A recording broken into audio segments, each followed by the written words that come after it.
Hey y'all, it's me Nina, back with another video. It's been a while since I've done a response video, or especially a response video, but even a vlog. But I knew I had to create a video in response to the second season of Indian Matchmaking. If you haven't watched my response to the first season, then go check out the link in my description.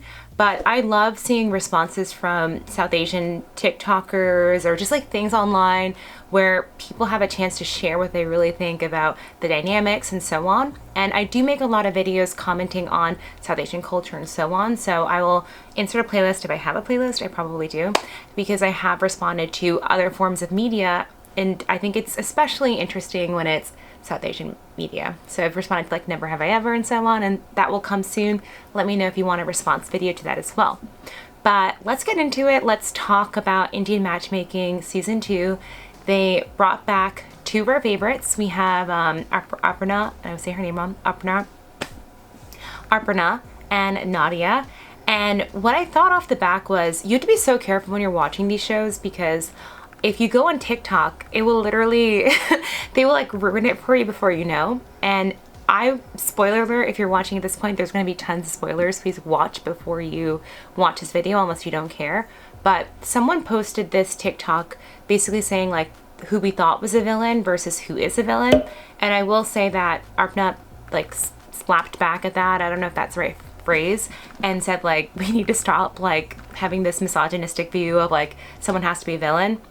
That's fair to some extent, but every show has a villain, right? Like I know you're people, I know it's being edited, but there's a villain. Like me, as I have like an English teaching background, I'm an English teacher, there's going to be a villain, right? And so you think the villain is Arpna, and they like gave her such a bad edit. She's posted some TikToks about it, and again, it goes to show like what you see on a video is not the full representation of a person. But with that said, I still enjoy like analyzing and pretending or whatever, but acknowledging the fact that these are real people who are multifaceted, who are not fully represented in these small clips.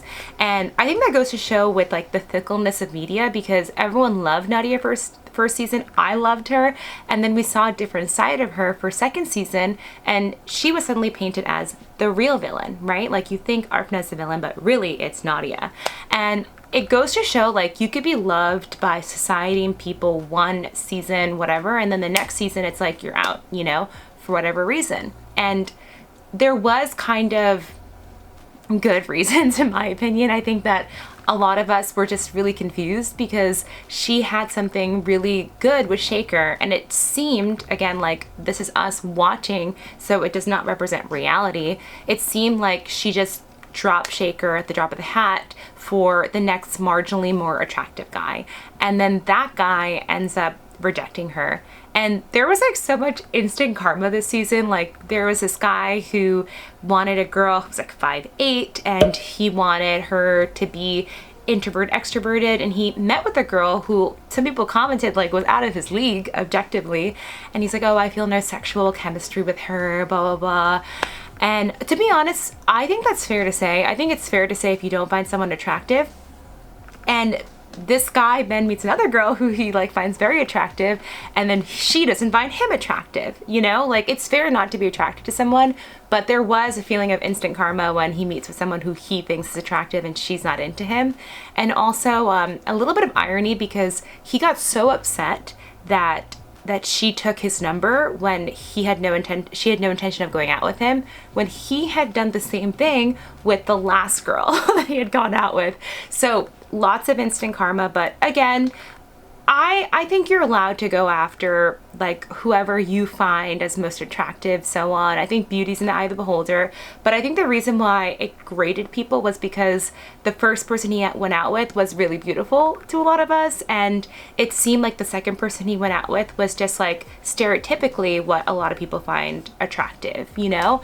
And I think that's why it seemed to have bothered some people, and why it kind of bothered me as well, because he was just going for like the trophy wife, which I've seen people post about, you know, like all he saw was her looks. And I think that was something that came up a lot. Like the one girl who I'm forgetting her name, she went on a date with a guy with the same name as herself, and she was like so upset with that one guy for his photos looking different, right? Like being so outwardly focused. And I get it. Like I've been in that stage of dating where, you know, you're like sent all these people and you're like, Mom, I really don't think this guy's cute, you know? And I personally, like, I read this book, it's called How to Get a Date Worth Keeping, and it pushes you to go out on a date with anyone. But I think there still needs to be some base level of attraction. Like if she saw his photo and was just like so put off and like so not into it, I think it was so unfair to make her go on that date,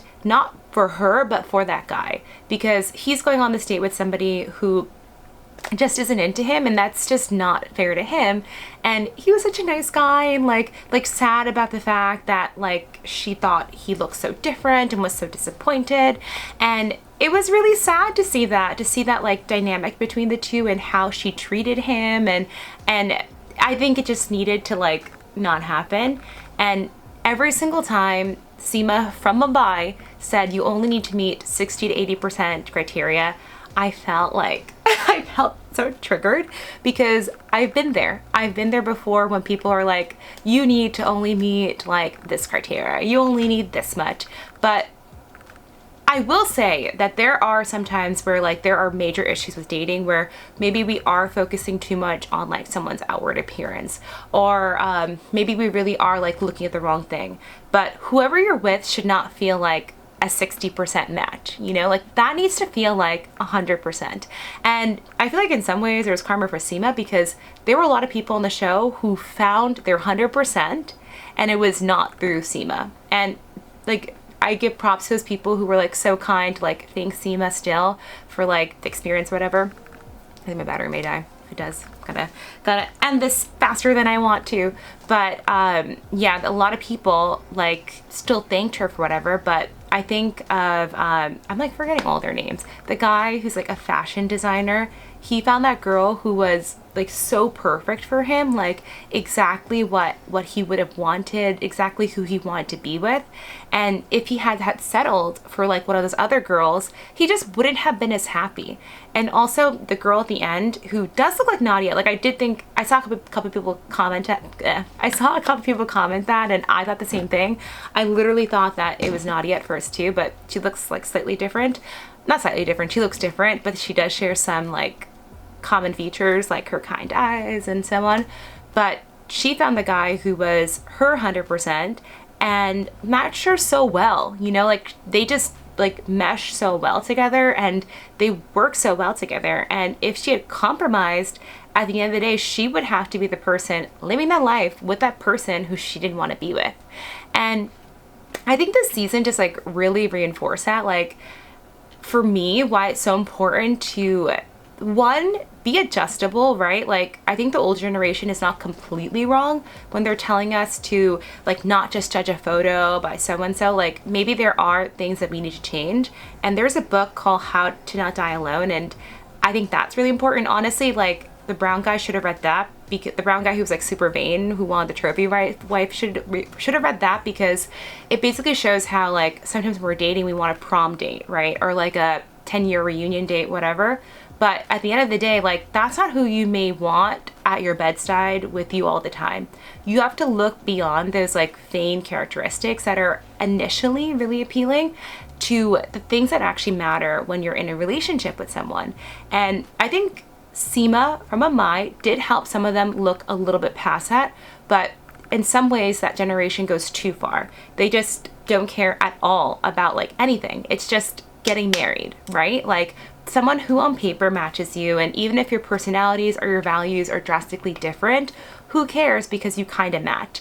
And I think that's a major issue as well, because yes, you should be compromising, yes, you should be open, but you should also feel like whoever you're with is your 110%. And you should be picky with whoever you end up with, but in the best way possible. Like picky for good reasons, you know, like are they a person of good character?